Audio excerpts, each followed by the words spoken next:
சேருங்கள், ஒடுக்கப்பட்ட தேசங்களே ஒன்று சேருங்கள் என்ற முழக்கத்தின் அடிப்படையிலே உலக நாடுகளை கொள்ளையடிக்கின்ற ஏகாதிபத்தியங்களை எதிர்த்தும், உழைப்பு சுரண்டலை நடத்தும் முதலாளித்துவத்தை எதிர்த்தும் உலகெங்கிலும் உள்ள பாட்டாளி வர்க்கம் குரல் எழுப்புகின்ற நாளாக இந்த மேனாள் திகழ்கிறது. அந்த மேனாளில் இங்கே தமிழகத்தில் புரட்சிகர அமைப்புகளான மக்கள் ஜனநாயக இளைஞர் கழகமும், முற்போக்கு இளைஞர் முன்னணியும், இந்திய கம்யூனிஸ்ட் மார்க்சிஸ்டும் இணைந்து ஒரு 3 இடங்களிலே இந்த கூட்டத்தை, மேதின கூட்டத்தை நடத்தி கொண்டிருக்கிறோம். இங்கே இந்த கூட்டத்திற்கு தலைமை தாங்கி நடத்தி கொண்டிருக்கின்ற முற்போக்கு இளைஞர் முன்னணியின் மாநில அமைப்பாளர் தோழர் டேவிட் செல்லப்பா அவர்களே, இந்த எனக்கு முன்பாக பேசியிருக்கின்ற தோழர் யமன் அவர்களே, தோழர் புகழவேலன் அவர்களே, எனக்கு பின்னால் பேசவிருக்கின்ற தோழர் கார்த்திவேலன் அவர்களே, தோழர் சேல்முருகன் அவர்களே, இங்கே கூடியிருக்கின்ற நமது தோழமை அமைப்புகளின் முன்னணிகளே, இங்கே தீப்பரமுதூர் வாழ் பொதுமக்களே, மாணவர்களே, இளைஞர்களே, தொழிலாளர்களே, உங்கள் அனைவருக்கும் என்னுடைய செவ்வணக்கத்தை உரித்தாக்கிக் கொள்கிறேன். இன்னைக்கு நம்ம சொன்னோம், என்ன முழக்கம் பொழுது, உலக தொழிலாளர்களே ஒன்று சேருங்கள், ஒடுக்கப்பட்ட தேசங்களே ஒன்று சேருங்கள். இந்த 2 முழக்கமும் இன்னைக்கு முக்கியமான முழக்கமாக மாறி இருக்கு. ஏனென்றால் இன்று உலகம் மிகப்பெரும் ஒரு பொதுநிலையில் இருக்கிறது. ஒரு போர், இதுக்கு முன்னாடி எல்லாம் போர்னு சொன்னாது எங்கேயோ நடக்குது, நம்மளுக்கு என்னப்பா பிரச்சனை. காசாவில் அவ்வளவு குழந்தைகள், பெண்கள் பல்லாயிரக்கணக்கில் கொல்லப்பட்டார்கள். அந்த காசா பகுதி முழுவதுமே நிர்மூலமாக்கப்பட்டது. அப்பொழுது அது நமக்கு பிரச்சனையாக தெரியவில்லை. உக்ரைனிலே ரஷ்யா தாக்குதல் தொடுத்தது. அப்பொழுது சிறிது பிரச்சனையை உணர்ந்தோம். ஆனால் இன்று அமெரிக்காவும் இஸ்ரேலும் ஈரானில் நடத்துகின்ற யுத்தம் நம்முடைய அடுப்படிக்கு வந்துவிட்டது. இன்று நாம் சமைக்கின்ற சமையல் அறைக்கு வந்துவிட்டது. கேஸ் இல்லை, பெட்ரோல் இல்லை. இன்னைக்கு எங்க போனாலும் கடையில போனா டீ விலை ஏறி போச்சு, இட்லி விலை ஏறி போச்சு, எல்லாமே விலை ஏறி போச்சு. ஹோட்டல் எல்லாம் மூடிட்டாங்க. ஹோட்டல் கடை தெருவோர வச்சு நடத்திட்டு இருந்த ஏழை எளிய மக்கள் இன்னைக்கு கடை நடத்த முடியல. பெரிய ஹோட்டல்கள்ல வேலை செஞ்ச தொழிலாளர்கள் வேலை இல்லை, வெளியூர் அவங்க புறப்பட்டு ஊருக்கு போயிட்டாங்க. பல்வேறு தொழிற்சாலைகளில் தொழிலாளர்களுக்கு வேலை இல்லை, அவர்கள் ஊர் திரும்பி விட்டார்கள். கோவிட் காலத்தில் பார்த்தோம், தெரு தெருவா போனாங்க நடந்து. இன்று மீண்டும் அந்த நிலை உருவாகி இருக்கிறது. இப்படி ஒரு மோசமான நிலையை இந்த போர் இந்தியாவில் மட்டுமல்ல, உலக மக்கள் அனைவருக்கும் இந்த போர் ஒரு அபாயத்தை உருவாக்கி இருக்கிறது. இப்படிப்பட்ட போர் ஏன் வந்திருக்கிறது? அந்த லெனின் சொன்னார், ஏகாதிபத்தியம் என்றாலே போர் என்றார். 2ஆம் உலக யுத்தத்திற்கு பிறகு உலகம் அமைதி பெற்று விட்டது என்று சொன்னார்கள். இனிமேல் போருக்கு இடமில்லை என்று சொன்னார்கள். ஆனால் இன்று மூளைக்கு மூளை போர்க்களமாகிக் கொண்டிருக்கிறது. ட்ரம்ப் ஆட்சிக்கு வந்த உடனே என்ன சொன்னாரு? அமெரிக்காவை மீண்டும் நான் மகத்தானதாக ஆக்கப் போகிறேன் என்று சொன்னார். மகா திட்டம், மேக் அமெரிக்கா கிரேட் அகைன். அப்படின்னா என்ன? அவன் கீழே ஊந்துட்டான்னு அர்த்தம். அமெரிக்கா கீழே விழுந்து விட்டதை இப்படி சொல்லுகிறான், நான் மீண்டும் கிரேட்டாக ஆக போகிறேன் என்று. அதற்காக சில திட்டங்களை வகுக்கிறான். அதற்கு எலான் மஸ்க் போன்ற முதலாளிகளை தேர்ந்தெடுக்கிறான். அவர்களை வைத்து பல்வேறு திட்டங்களை தீர்த்தி எங்கெங்கே எந்த விதமான ஆக்கிரமிப்புகளை நடத்துவது என்று திட்டமிடுகிறான். உள்நாட்டில் அந்த மக்களுக்கு தொந்தரவு கொடுக்கிறான். அங்கே நிதி மேலாண்மை என்ற பெயரிலே வேலை வாய்ப்புகளை குறைத்தான். சர்வதேச அளவிலே நாடுகளின் மீது சொல்லோட அளவிற்கு வரிச்சுமையை உயர்த்தினான். வெனிசுலாவிலே புகுந்து அது ஒரு இறையாண்மை உள்ள நாடு என்பதை கூட மறுத்து, அது ஐக்கிய நாடு சபைகளிலே ஒரு நாடாக இருக்கிறது என்பதை கூட மறுத்து, அந்த நாட்டின் உள்ளே புகுந்து அந்த அதிபரின் வீட்டுக்குள் புகுந்து படுக்கை அறைக்குள் சென்று அவரையும் அவரது மனைவியும் கைது சென்று கொண்டு போகிறான், கடத்தி கொண்டு போகிறான். யாரும் எந்த விதமான விசாரணையும் இல்லாமல் அவர் போதை கடத்தினார், போதை பொருளுக்கு உடந்தையாக இருந்தார் என்று சொல்லிக்கொண்டு இன்றும் அமெரிக்க சிறையில் அடைத்து வைத்திருக்கிறது அமெரிக்கா. இது எவ்வளவு பெரிய அநியாயம். சரி, அந்த பிரச்சனை முடிவதற்குள், அது ஜனவரி மாதம் நடந்தது. பிப்ரவரி மாதம் ஈரானுக்கு வரான். போன வருஷம் செப்டம்பர் ஜூன் ஜூலையிலேயே ஒரு தாக்குதலை நடத்துறார் தன்னிச்சையாக. இஸ்ரேலும் அமெரிக்காவும் ஈரானின் அணு ஆயுத தொழிற்சாலைகள் மீது தாக்குதலை நடத்துகிறார். தாக்குதலை நடத்திவிட்டு அதற்கு பிறகு பேச்சுவார்த்தை நடத்துகிறார். பேச்சுவார்த்தை என்ற பெயரில் பல நெருக்கடிகளை கொடுத்தான். ஈரான் மசியவில்லை.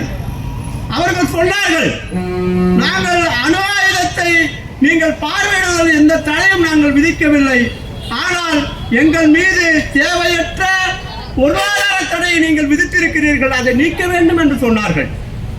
ஆனால் ட்ரம்ப் அரசு அதையெல்லாம் கேட்கவில்லை. பிப்ரவரி மாதம் 26ஆம் தேதி பேச்சுவார்த்தை, அந்த நாடு பேச்சுவார்த்தை நடந்ததுல அந்த நாடு சொல்லுது, கிட்டத்தட்ட ஈரான் ஒரு ஒப்புதலுக்கு வந்து விட்டார்கள், அவர்கள் அணு ஆயுதம் இனிமேல் செய்ய போவதில்லை என்று ஒத்துக்கொண்டு விட்டார்கள் என்று அவர்கள் சொல்லும் போது பேச்சுவார்த்தை தோல்வி அடைந்து விட்டது என்று 28ஆம் தேதி தாக்குதல் நடத்தலாம். எங்க நடத்தலாம்? பள்ளி குழந்தைகள், பெண் குழந்தைகள், ஆசிரியர்கள் 169 பேர் கொல்லப்பட்டார்கள். அதுக்கு அவன் சொல்றான், துணை அதிபர் ஜேடி வான்ஸ், இந்த மாதிரி ஒரு பள்ளி குழந்தைகளை போய் அந்த நாட்டு மேல தாக்குறேன்னு சொல்லிட்டு ஸ்கூல் மேல போட்டு பிள்ளைகள் எல்லாம் சாவடிச்சிங்கன்னு கேட்டா, இல்லைங்க, அது எங்க உளவுத்துறை சொல்றதுல ஒரு பிழை ஆயிடுச்சு. என்னது, 169 உயிரை குழந்தைகளை கொண்டுட்டு அது பிழை ஆயிடுச்சா? அந்த பிழைக்கு நீ தண்டனை ஏற்றுக்க மாட்டியா? இதுதான் நம்ம கேட்கிற கேள்வி. அதற்கு பிறகு மிக பெரும் தாக்குதலை நடத்தி பார்த்தார்கள். அவர்களுடைய கனவு இங்கே ஈரானிலே ஆட்சி மாற்றம் செய்ய வேண்டும். அரசு தலைவரை கொன்றார்கள். இந்த கொமேனியை கொண்டுட்டாங்க. ஒரு நாட்டினுடைய தலைவரை கொள்வதற்கு கூட கேள்வி இல்லை. ஏன் கொன்ன, எதுக்கு கொன்ன, ஏன் பிடிச்சு போய் ஜெயிலில் போட்ட, எந்த கேள்வி இல்லை. ஐநா சபைன்னு ஒன்று இருக்குதா, அது கேள்வி இல்லை. இப்படி ஒரு அநீதியான அராஜகமான யுத்தத்தை அந்த நாட்டின் மீது தொடுத்து அந்த நாட்டை மிக பெரும் சிக்கலுக்கு உள்ளாக்கி இருக்கிறது. சும்மா இருப்பான அடி வாங்கணும், எவ்வளவு நாள் தான் அடி வாங்குவான்? திருப்பி அடிச்சான். எங்க அடிச்சான்? இவன் அடிச்சான், நம்ம அமெரிக்காவில இருந்து அடிக்கிறோம், இஸ்ரேல்ல இருந்து அடிக்கிறோம், நம்மளே வேணா பண்ணிட போலாம் அப்படின்னு நினைச்சான். ஆனா அவன் என்ன நினைச்சான், டேய் உன்ன காலைக்கு தாக்காய் இழுத்தா போதுண்டா, உனக்கு எவ்வளவு உதவி செய்யறானோ அந்த அரபு நாடுகளை, அருகில் உள்ள நாடுகளின் மீது இவன் எங்கெல்லாம் படை வச்சிருக்கிறானோ அங்க திருப்பி தாக்கணும். அதுதான் இன்னைக்கு அமெரிக்காவுக்கு பெரும் நெருக்கடியாக மாறி இருக்கிறது. தோழர் சொன்னார் இல்ல, ஒரு கால இல்லாத உட்கார்ந்து மெட்டின் இருந்தான்ட்டு, அந்த மாதிரி இன்னைக்கு அமெரிக்கா அவனுடைய நிலையிலிருந்து அம்பலப்பட்டு போயிருக்கிறார். நம்ம ஒன்றும் பெரிய ஆயுதமெல்லாம் வச்சிருந்தா பெருசா ஒன்றும் சாதிச்சிட முடியாது. எவ்வளவு பெரிய சிறிய நாடாக இருந்தாலும், ஏற்கனவே வியட்நாம்ல அவன் பார்த்திருக்கிறான் அந்த தோல்வியை, ஆப்கான்ல பார்த்திருக்கிறான், இன்னைக்கு ஈரான்லயும் சந்திச்சு இருக்கிறான். நிலகுறிஞ்சி போயிட்டான். ட்ரம்ப் சொல்றாரு நாங்க இதை எதிர்பார்க்கவே இல்லைங்க. ஆனாலும் டெய்லி ஒரு ட்வீட், டெய்லி ஒரு இதை போட்டு நாங்க இன்னைக்குள்ள முடிச்சிருவோம், நாளைக்குள்ள முடிச்சிருவோம், இப்ப பாரு முடிச்சிருவோம், இப்படியே மிரட்டல் தான் நடத்துறதை தவிர இன்னைக்கு வரைக்கும் ஈரான் பேச்சுவார்த்தைக்கு இனிமே உங்ககிட்ட வரமாட்டேன்னு சொல்லிட்டேன். நீ வேணா உன்னை நம்ப நான் தயார் இல்லை, உனிமே பேச்சுவார்த்தைக்கு உங்ககிட்ட வரவே போறது இல்லைன்னு சொல்லிட்டு இவர் சொல்றாரு. அவங்க எல்லாத்தையும் ஒத்துக்கிட்டாங்க. ஆனா நாங்க நீ எல்லாத்தையும் கைவிட்டுட்டு வந்தாதான் நாங்க ஒத்துக்கோன்னு சொல்றோம் அப்படின்னு ட்ரம்ப் ஊரை ஏமாத்தி நிற்கிறான். இப்படி இந்த அமெரிக்கா இந்த தாக்குதலை நடத்துவதற்கு காரணம் என்ன? ஏன்னா இன்னைக்கு உலக நாடுகள் மிக பெரும் நெருக்கடியில், பொருளாதார நெருக்கடியில சிக்கி இருக்குது. அமெரிக்காவுக்கு $38 டிரில்லியன் கடன். $38 டிரில்லியன் ஒரு டிரில்லியன் $1,00,000 கோடி. அது நம்ம ரூபாயில சொன்னா 100 லட்சம் கோடி. அப்ப 33,800 லட்சம் கோடி ரூபாய் அவனுக்கு கடன் இருக்குது.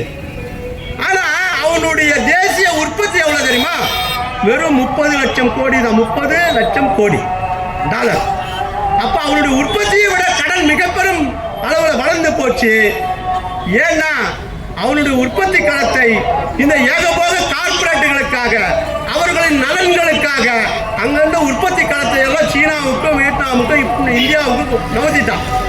இங்க மலிவான கூலி, மலிவான உழைப்பு கிடைக்குது அப்படின்ற அடிப்படையில் இருந்து அவன் என்ன பண்றான், அங்கிருந்த தொழிலெல்லாம் இங்க தள்ளிட்டான்.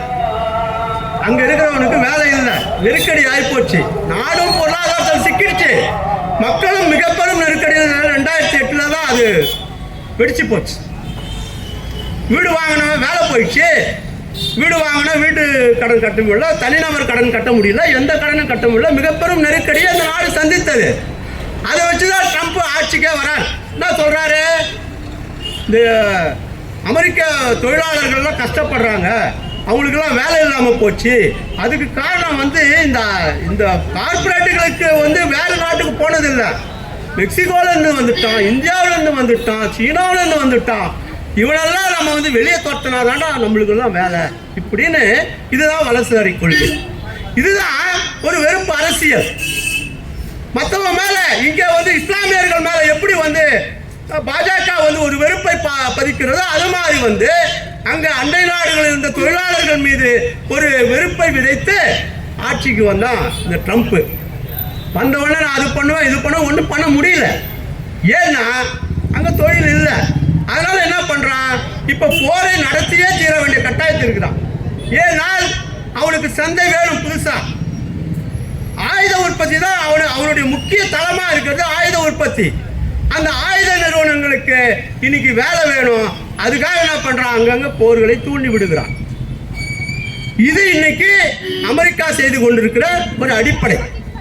இன்னொரு பக்கம் என்ன நடக்குது, ஈரான் மேல தாக்குதல் நடத்துறதுக்கு டாலர் தான், பெட்ரோ டாலர் அப்படின்ற பேர்ல 1971 இருந்து தங்கத்துக்கு மாற்றாக டாலரை ஒரு பொது நாணயமாக அமெரிக்கா மாற்றி அமைத்தது.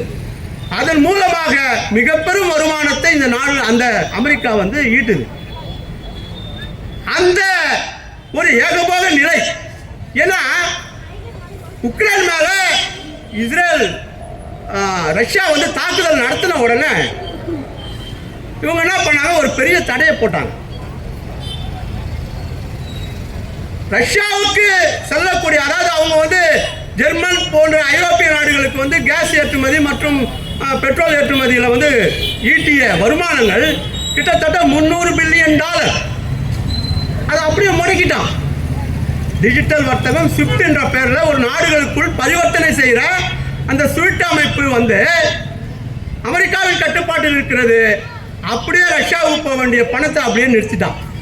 உடனே என்ன நினச்சான், ஆஹா நம்ம வந்து அவன் முடக்கிட்டோம், நமக்கு இனிமே வந்து அவன் வந்து பொருளாதாரம் வந்து நெருக்கடி ஆகிடும், அவன் பணிஞ்சிடுவான்னு பார்த்தான். ஆனால் உண்மை என்ன நடந்ததுன்னா, அந்த நாட்டில் இருந்து அதுக்கு பிறகுதான் ரஷ்யாவுக்கு வருமானமே கூடுது. ஏன்னா இந்தியா அது வரைக்கும் 1% 2% தான் ரஷ்யா கிட்ட எண்ணெய் வாங்கிட்டு இருந்தான். அதுக்கு பிறகு 35% 40% வாங்கி அதை அம்பானிக்கு கொடுத்து அம்பானி ரிஃபைன் பண்ணி ஐரோப்பிய நாடுக்கு ஏற்றுமதி பண்ண வச்சான். இப்படி ஒரு குறுக்கு வேலையை மோடி பார்த்தார். அது நேரடியாக ரூபாய் வர்த்தகத்தில் நடந்தது, டாலர் வர்த்தகம் அல்ல. இப்ப ஈரான் வந்து யுவானில், அதாவது சீன நாணயமான யுவான்ல வர்த்தகத்தை, எண்ணெய் வர்த்தகத்தை நடத்துவது என்று முடிவெடுத்து அதன் அடிப்படையில் செய்ய தொடங்கி இருக்கிறது. இதுதான் இன்னைக்கு அமெரிக்காவுக்கு கண்ணை உறுத்துது. இவனும் வந்து ஏற்கனவே நம்ம வந்து சதாம் ஹுசேனை பார்த்தோம். சதாம் ஹுசேனை வந்து இவங்க என்ன சொன்னாங்க, பேரழிவு ஆயுதம் வச்சிருந்தாரு, குவைத்தை பிடிச்சி உள்ள போட்டுக்கினாரு, அதனால தான் நாங்கள் தாக்கணும்னு சொன்னோம். ஆனால் உண்மை அது கிடையாது. அன்னைக்கு ஐரோப்பிய நாணயம், ஈரோ நாணயம் ஒன்று உருவானது. டாலருக்கு பதிலாக ஈரோ நாணயத்தை நான் பயன்படுத்த போகிறேன் என்று ஒபக்கிலே தெரிவித்தார் சதாம் ஹுசேன். அதுதான் அமெரிக்காவுக்கு கோபத்தை தூண்டி சதாம் ஹுசேனை ஒரு பொய்யான குற்றச்சாட்டின் மீது கொண்டு போட்டான். சதாம் ஹுசேனை தூக்கில போட்டான். இன்று அதே மாதிரி ஈரானையும் தாக்கி தன்னுடைய பொம்மைகளை அங்கே நிறுவலாலும் பார்க்கிறான். ஆனால் அது நடக்கல. இப்படி சர்வதேச நிலைமைகள், ஒரு அமெரிக்க ஏகாதிபத்தியம் எந்த சர்வதேச விதிகளையும் மதிக்காமல் அது ஒரு அநீதி யுத்தத்தை ஈரானிலே நடத்தி கொண்டிருக்கிறது. இந்த யுத்தம் நிறுத்தப்பட வேண்டும். ஏனென்றால் இது உங்களுக்கான பிரச்சனை அல்ல, உலகத்தில் உள்ள உழைக்கும் மக்கள் அனைவரும் பிரச்சனையாக மாறி இருக்கிறது. எல்லோரும் பாதிக்கப்பட்டிருக்கிறார்கள். அதனால் இந்த யுத்தம் நிறுத்தப்பட வேண்டும் என்று உலகெங்கிலும் உள்ள பாட்டாளி வர்க்கம் இந்த மே தினத்தில் சூழலித்துக் கொண்டிருக்கிறது. இதை உலக உழைக்கும் மக்களோடு சேர்ந்து நாமும் ஒழிக்க வேண்டும் என்பதுதான் நம்முடைய முதல் பிரகடனமாக இங்கே முன்னிறுத்த வேண்டி இருக்கிறது.